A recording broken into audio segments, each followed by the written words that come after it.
बॉलिवूडच्या ज्येष्ठ अभिनेत्री जया बच्चन त्यांच्या तापट स्वभावामुळे कायम चर्चेत असतात.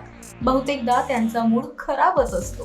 त्यामुळे त्या कधी पॅपराझींवर भडकताना दिसतात तर कधी कुणावर ओरडताना दिसतात.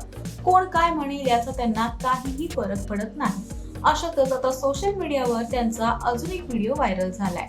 दिवंगत अभिनेते मनोज कुमार यांच्या प्रार्थना सभेला जया बच्चन हजर होत्या. यावेळी एका चाहतीने त्यांचे लक्ष वेधण्यासाठी त्यांच्या पाठीवर थाप दिली. जया आश्चर्याने मागे वळल्या आणि पाहताच त्यांनी समोर उभ्या महिलेचा हात धरला आणि तिला जोरात ढकलून दिले. सोबतच त्या महिलेच्या पतीलाही त्यांनी चांगलाच फैलावर घेतला. माहितीनुसार ती महिला जया बच्चन यांच्या सोबत फोटो काढण्यासाठी आली होती, पण त्यांनी फटकारताच ती सॉरी म्हणून निघून गेली. हा व्हिडिओ सोशल मीडियावर व्हायरल झाल्यानंतर अनेकांनी विविध प्रतिक्रिया देताना जया बच्चन यांच्या वर्तनासाठी त्यांना पुन्हा एकदा ट्रोल केलंय.